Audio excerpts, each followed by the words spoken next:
Hello, good morning. আজকে class 10 তোমাদের যেটা আমরা 2 নম্বর ভিডিও করছি তোমাদের উদ্দেশ্যে, সেটা হচ্ছে লম্ব বৃত্তাকার চোখ পরিমিতিরই একটা অংশ। তাহলে প্রথমে লম্ব বৃত্তাকার চোখের সূত্রগুলো কি করে এলো বা কি কোনটা কি অংশ সেটা সম্বন্ধে কিছুটা বলবো, তারপরে আমরা কিছু কিছু অঙ্ক করব। যাই হোক, প্রথম ভিডিও নাম্বার 1-এ যেটা উদ্দেশ্য সেটা হচ্ছে সূত্রগুলো কি করে আসছে সেটা বুঝে নেওয়া। দেখো, যদি এরকম একটা আয়তক্ষেত্রাকার শেপ থাকে এবং ওই আয়তক্ষেত্রের দৈর্ঘ্য যদি এল দেওয়া থাকে এবং প্রস্থ যেটাকে আমরা এইচ বলেছি যদি দেওয়া থাকে, সেক্ষেত্রে এই আয়তক্ষেত্রাকার শেপ বা এই আকারটার ক্ষেত্রফল কি দাঁড়াবে? L into H. এবারে ওইটাকে আমরা যেমন তোমরা যেমন ক্লাসে করো, একটা খাতাকে মুড়ে দাও, তাহলে এই কাগজটাকে যদি গোল করে মুড়ে দাও তাহলে কিন্তু এইরকম একটা শেপ দাঁড়িয়ে যাবে, এইরকম একটা আকার দাঁড়িয়ে যাবে, যেটা একটা ঘনবস্তু যার এই যে এই তলগুলো এগুলো হচ্ছে বক্রতল। আর তোমরা যদি খাতা নিয়ে করো তাহলে দুদিকটা ফাঁপা থাকবে, মানে এই দিকটাও খোলা তো ওই দিকটাও খোলা। তার মানে এই যে খাতাটার যেটা দৈর্ঘ্য সেটাই হবে এই যে চোঙটার এই যে গোলাকার অংশটা, তার যে দৈর্ঘ্য সেটাই হবে এল আর উচ্চতা হবে এইচ। তাহলে সেক্ষেত্রে মানে এই যে চোঙটা আমি তৈরি করলাম বা তোমরা তৈরি করলে তার ক্ষেত্রফল কি দাঁড়াবে না এল ইন্টু এইচ। তার মানে কোন অংশটার ক্ষেত্রফল? মানে এই বাইরের বক্রতলটা, কারণ দুদিক তো ফাঁপা। তাহলে বক্রতলকে আমরা চোখের ক্ষেত্রে কি বলবো? এটাকে বলবো পার্শ্বতল। আর এইগুলোকে কি বলবো না, এইগুলো যেহেতু খোলা তাহলে ক্ষেত্রে একটু অন্যরকম হবে।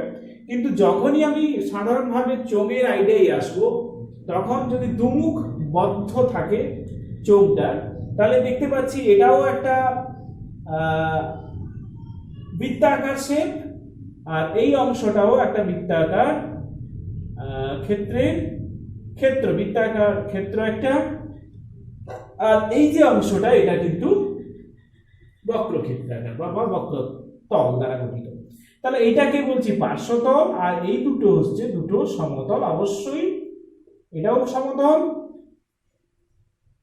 কিন্তু এগুলো কিরকম আকৃতি না, এগুলোর আকৃতি হচ্ছে বৃত্তের মতো, বৃত্তের। তার মানে আমি যদি পার্শ্বতল বের করতে চাই, পার্শ্বতলের ক্ষেত্রফল, তাহলে পার্শ্বতলের ক্ষেত্রফল বের করতে হলে কি হবে না, আমি দেখতে পাচ্ছি এই গোল রিংটার দৈর্ঘ্য হচ্ছে এল আর উচ্চতা হচ্ছে এইচ। তাহলে পার্শ্বতলের ক্ষেত্রফল হচ্ছে এল ইন্টু এইচ। আর এলটা কি তোমরা একটু ভেবে দেখো, এলটা হচ্ছে বৃত্তের ক্ষেত্রে বৃত্তের পরিধি যেটা, সেটাই হচ্ছে এখানে এল। এবারে বৃত্তের ব্যাসার্ধ যদি আমি আর ধরি, তাহলে এল সমান কত আসবে? বৃত্তের পরিধির সূত্র মানে 2 πr ইন্টু এইচ। তার মানে পার্শ্বতলের ক্ষেত্রফলের সূত্র দাঁড়িয়ে যাবে 2 πr h বর্গ একক। তার মানে চোঙের আমরা ব্যাসার্ধটাকে আমরা ধরে নিয়েছি আর, চোঙের ব্যাসার্ধ আর ধরে নিয়ে আমরা উচ্চতা এইচ ধরলে তার যে পার্শ্বতলের ক্ষেত্রফল হবে সেটা আমরা বের করে ফেলেছি। পার্শ্বতলের ক্ষেত্রফলের সূত্র হচ্ছে কত? 2 πr h বর্গ একক। তাহলে একটা প্লেন শীট বা এরকম একটা আয়তক্ষেত্রাকার কাগজ যার দৈর্ঘ্য এল উচ্চতা এইচ, তাকে যদি আমরা এইরকম চোঙের আকৃতিতে মুড়ে ফেলি, তাহলে এই কাগজের যে ক্ষেত্রফল চোঙের পার্শ্বতলের ক্ষেত্রফলের সঙ্গে সমান হচ্ছে। কিন্তু যখনই আমি এটাকে বৃত্তের মতো আকৃতিতে বা এই চোঙের মতো মুড়ে দিচ্ছি, তখন এই দুটো মুখ কিন্তু দাঁড়িয়ে গেছে বৃত্তাকার। ফলে এই যে পরিধি যে অংশটা সেটারই দৈর্ঘ্য দাঁড়িয়ে যাচ্ছে এল। আর বৃত্তের পরিধির সূত্র আমরা জানি, আগে পড়েছি যে এল সমান হচ্ছে 2 πr ইন্টু এইচ। তার মানে 2 πr h। এটাই হচ্ছে পার্শ্বতলের ক্ষেত্রফলের সূত্র। তাহলে চোঙের মোটামুটি যদি এমনি চোঙের সাধারণ আকৃতি বলি, তাহলে এটা বক্রতল নিয়ে গঠিত আর দুদিকে দুটো সমতল। এটা হচ্ছে বৃত্তাকার সমতল আর এদিকটাও ঠিক একটা বৃত্তাকার সমতল রয়েছে, আর এটা হচ্ছে কিন্তু একটা বক্রতল। তাহলে একটা বক্রতল নিয়ে গঠিত, যেটাকে আমরা এখানে পার্শ্বতল বলছি, আর দুদিকে দুটো সমতল, যেটা বৃত্তাকার দুটো সমতল নিয়ে গঠিত। এবারে চোঙ হতে পারে দুমুখ খোলা, 1 নম্বর।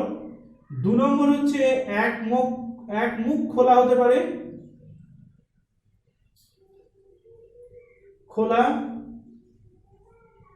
3 নম্বর হতে পারে দুটো মুখই বদ্ধ বা ঢাকনা সহ, এটাও বলা হয় ঢাকনা সহ বদ্ধ, দুমুখ বদ্ধ।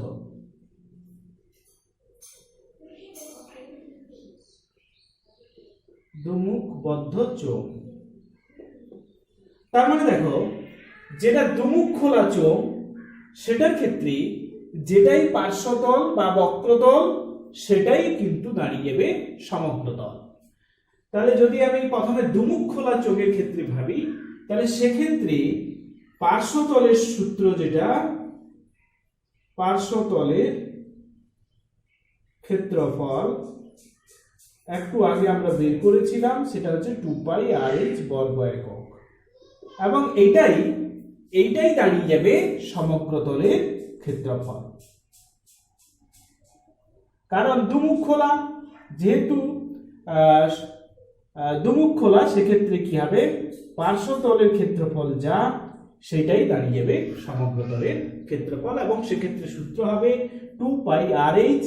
2 তো জানো, পাই হচ্ছে 22/7, আর হচ্ছে ব্যাসার্ধ, এটা যেটা আমি ছবিতে দেখিয়েছি, আর এইচটা হচ্ছে দেখো উচ্চতা। এবারে যদি একমুখ খোলা হয়, একমুখ খোলা হলে মানে এই 2 নম্বর কথাটা যদি আমি ভাবি, 2 নম্বর কেসটা যেটা, মানে একমুখ খোলা চোঙ, মানে একটা মুখ খোলা আর একটা মুখ কিন্তু এরকম বদ্ধ যদি থাকে, তাহলে সেক্ষেত্রে কি হবে, পার্শ্বতলের ক্ষেত্রফল সূত্র কিন্তু যেটা এখানে আমরা দুমুখ খোলার ক্ষেত্রে পেয়েছি, এক্ষেত্রেও তাই।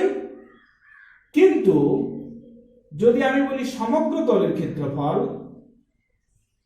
সেক্ষেত্রে কি হবে না, সমগ্র তলের ক্ষেত্রফল আসবে 2πr/h, মানে পার্শ্বতল যুক্ত একটা সমতল, মানে এই যে সমতলটা বৃত্তাকার যে সমতলটা, তার ক্ষেত্রফল। তার ক্ষেত্রফল মানে কত হবে, বৃত্তের ক্ষেত্রফলের সূত্র আমরা জানি, সেটা হচ্ছে πr²।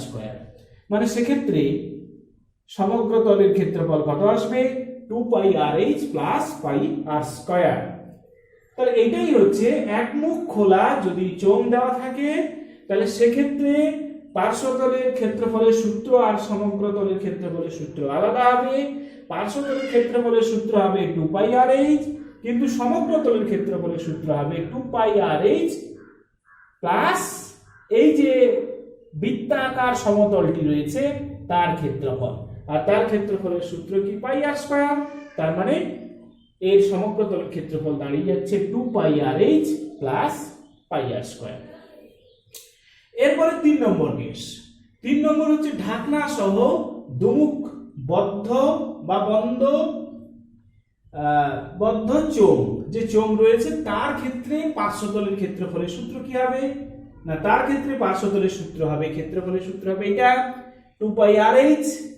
কিন্তু তার ক্ষেত্রেও দুমুখ খোলা দুমুখ বদ্ধ যে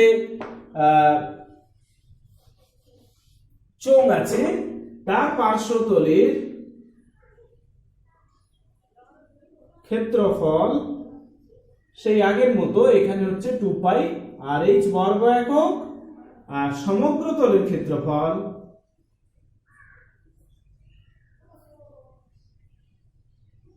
কত না 2πr/h যুক্ত দুদিকে দুটো সমতল রয়েছে, যারা হচ্ছে বৃত্তাকার এবং যাদের ব্যাসার্ধ হচ্ছে আর। তাহলে স্বাভাবিকভাবে দুটো বৃত্ত রয়েছে এবং প্রত্যেকটা ক্ষেত্রফল কিন্তু সমান এবং প্রত্যেকেই যেহেতু বৃত্তাকার, প্রত্যেকের ব্যাসার্ধ যেহেতু আর, তাহলে সেক্ষেত্রে প্রত্যেকের ক্ষেত্রফল হচ্ছে পাই আর স্কয়ার। তাহলে এরকম যেহেতু দুটো আছে সেই জন্য 2 ইন্টু পাই আর স্কয়ার, মানে 2 পাই আর এইচ প্লাস 2 পাই আর স্কয়ার। তাহলে 2 পাই আর যদি আমি কমন নিয়ে নিই তাহলে দাঁড়াচ্ছে 2 পাই আর ইন্টু এইচ প্লাস আর। এখানে এইচ পড়ে থাকছে আর এখানে একটা আর পড়ে থাকছে। তাহলে বদ্ধ যে দুমুখ বন্ধ যে চোঙ তার ক্ষেত্রে পার্শ্বতলের ক্ষেত্রফল আর সমগ্র তলের ক্ষেত্রফল আমরা কিন্তু নির্ণয় করে ফেললাম।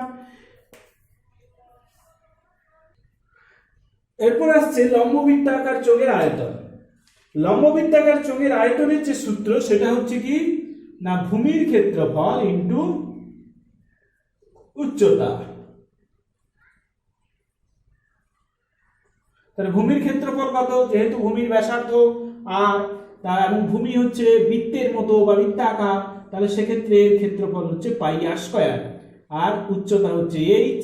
তার মানে আয়তন দাঁড়িয়ে যাচ্ছে পাই আর স্কয়ার এইচ ঘন একক। মার্ক করবে যে আয়তনের একক কিন্তু ঘন এককই হয়। এরপরে যে অংশটি আসছে দেখো ফাঁপা চোঙের ক্ষেত্রে কি হতে হবে। তাহলে ফাঁপা চোঙ, তাহলে ছবিটা তোমরা দেখতেই পাচ্ছ।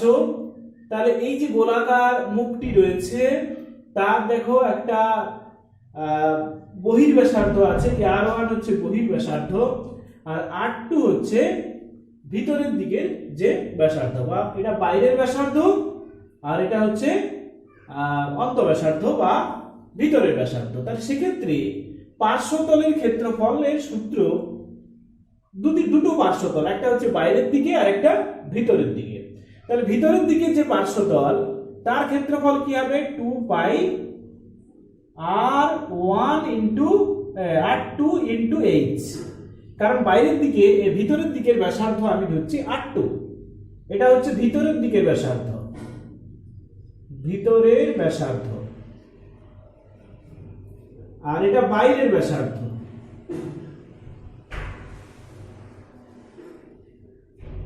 তাহলে ভিতরের দিকে যে পার্শ্বতল রয়েছে তার ক্ষেত্রফল দাঁড়াচ্ছে 2 পাই আর এইচ, মানে আর এর জায়গায় R2 বসছে।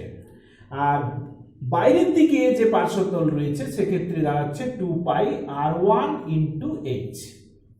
তার মানে আমি এটাকে যদি কমন নিয়ে একটু লিখি তাহলে 2 পাই H into R1 plus R2, যেখানে R1 হচ্ছে বহির্ব্যাসার্ধ বা বাইরের ব্যাসার্ধ আর R2 হচ্ছে ভিতরের দিকের ব্যাসার্ধ। তাহলে সেক্ষেত্রে অর্থাৎ ফাঁপা চোঙের ক্ষেত্রে ভিতর এবং বাইরের দিকের যে বক্রতল বা পার্শ্বতলের যে মোট ক্ষেত্রফল সে তার সূত্র হচ্ছে 2 পাই এইচ, মানে এই ভিতরের অংশটা ভিতরের যে পার্শ্বতল আর বাইরের দিকটা হচ্ছে 2 পাই R1 এইচ। তাহলে দুটোকে আমি একসঙ্গে লিখলে দাঁড়াচ্ছে 2 পাই H into R1 plus R2। এরপরে আসছে যদি ফাঁপা চোঙের সমগ্রতলের ক্ষেত্রফল হয়, তাহলে ফাঁপা চোঙের সমগ্রতলের ক্ষেত্রফল আমি যদি বের করতে হয় তাহলে দেখো পার্শ্বতলের ক্ষেত্রফল আমি যেটা বের করেছি সেটা তো হবেই, মানে 2 পাই H into R1 plus R2, এটা বেরিয়ে গেল। বাকি থাকলো এই অংশটা। তাহলে এই অংশটার ক্ষেত্রফল কত? তাহলে এই অংশটার ক্ষেত্রফল মানে বাইরের দিকের ব্যাসার্ধ R1 ধরে আমি যদি বৃত্তের ক্ষেত্রফল নির্ণয় করি তাহলে কত দাঁড়াচ্ছে পাই R1 স্কয়ার, আর R2 ধরে যদি এই যে ভিতরের ফাঁপা অংশটা যদি ক্ষেত্রফল নির্ণয় করি সেক্ষেত্রে আসছে পাই R2 স্কয়ার।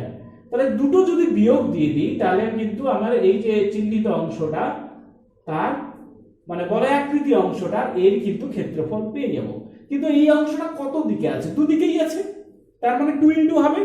তাহলে এর সঙ্গে দাঁড়াচ্ছে 2 ইন্টু পাই R1 স্কয়ার মাইনাস পাই R2 স্কয়ার। এই যে পাই R1 স্কয়ার মানে এখান থেকে শুরু করে পুরোটা বাইরের দিকের ব্যাসার্ধ যেহেতু R1, আর R2 ধরলে এই যে মাঝখানের ফাঁপা অংশটা পেয়ে যাচ্ছি। তার মানে আমি এই দুটো যদি বিয়োগ দিয়ে দিই তাহলে এই বলয়াকৃতি অংশটার ক্ষেত্রফল কিন্তু আমি পেয়ে যাচ্ছি।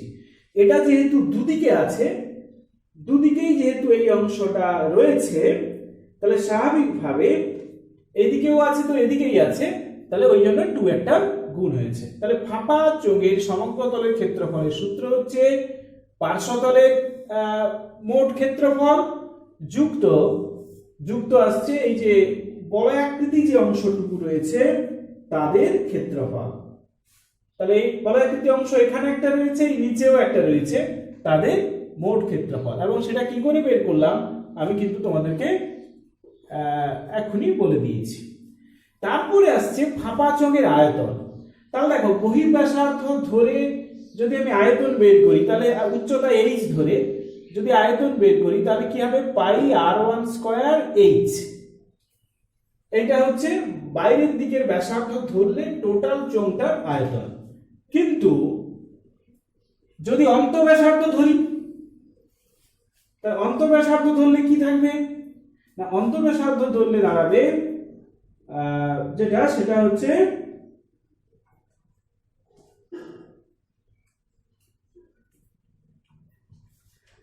কত, পাই r2 স্কয়ার ইন্টু h। এই দুটো বিয়োগ করলেই তুমি কিন্তু চোঙটার অর্থাৎ ফাঁপা চোঙের আয়তন কত সেটা কিন্তু আমরা পেয়ে যাব। যেখানে R1 কি মনে রাখতে হবে, R1 হচ্ছে বাইরের ব্যাসার্ধ প্রত্যেকটা সূত্রেই, আর R2 হচ্ছে ভিতরের দিকের ব্যাসার্ধ বা ভিতরের ব্যাসার্ধ। এটা কিন্তু মনে রাখতে হবে। তাহলে এই পর্যন্ত আপাতত সূত্রগুলো আমরা প্রমাণ করলাম বা কিভাবে এসছে সেগুলো দেখলাম, বিভিন্ন টার্মগুলো সম্বন্ধে পরিচিত হলাম। এরপরে যেটুকু করার সেটা হচ্ছে কি আমাদের কিছু অঙ্ক এবারে করতে হবে। আজকে চেষ্টা করব গোটা দুয়েক অঙ্ক করা, বাকিটা তোমাদের পরের দিনের জন্য হয়তো রাখবো। তাহলে 3 দাগে যে অঙ্কটা রয়েছে কোষে দেখি 8 পেজ হচ্ছে 146 তোমাদের বইতে। তাতে রয়েছে দেখো, স্টিলের পাতলা চাদর দিয়ে তৈরি ঢাকনা সমেত একটি ড্রামের ব্যাসের দৈর্ঘ্য দেওয়া আছে 28 সেমি। ড্রামটি তৈরি করতে 2816 বর্গ সেমি চাদর লাগলে ওই ড্রামটির উচ্চতা কত সেটা বের করতে হবে। দেখো তাহলে ব্যাস দেওয়া আছে তোমাকে, ড্রামের ব্যাস দেওয়া আছে 28 সেমি। তাহলে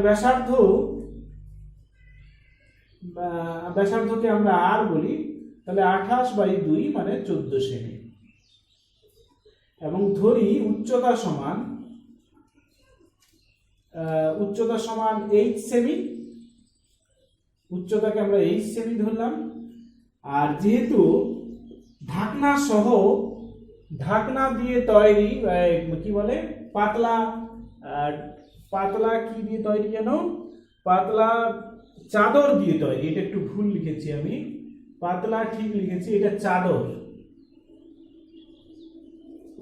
চাদর দিয়ে তৈরি এবং ঢাকনা রয়েছে। তাহলে স্বাভাবিকভাবে সমগ্র তলের ক্ষেত্রফল কি হবে, তাহলে সূত্র যেটা রয়েছে 2 পাই r into h plus r। এবারে মান বসিয়ে দিই, তাহলে 2 22/7 বসলো, আর এর জায়গায় বসলো কত, আমাদের বেরিয়েছে 14, আর এখানে h এর জায়গায় h আর এর জায়গায় 14 বসে গেল। তাহলে 7 দুনে 14, তার মানে হলো কত, 2 × 2 × 22 বা 22 হোল ইন্টু h প্লাস 14 বর্গ সেমি। তাহলে পাতটার ক্ষেত্রফল আমি কিন্তু পেয়ে গেছি। তাহলে একটু মুছলাম। এবারে যে পাতটির আমি ক্ষেত্রফল বের করলাম সেইটাই আমাকে দেওয়া আছে দেখো 2816। তাহলে অঙ্কটা একটু মুছে ফেললে আমি একটু বড় জায়গা পাবো, সেই অনুযায়ী অঙ্কটা তোমাদের করে দেখাতে পারবো। কি আছে, তাহলে শর্তানুসারে বা অ্যাকর্ডিং টু দ্য কন্ডিশন, তাহলে 2 into 22 into H plus 14 is equal to 2816। তাহলে এখান থেকে এইচ প্লাস 14 বা 14 ইজ ইকাল টু হচ্ছে 2816 বাই 2 ইন্টু 22।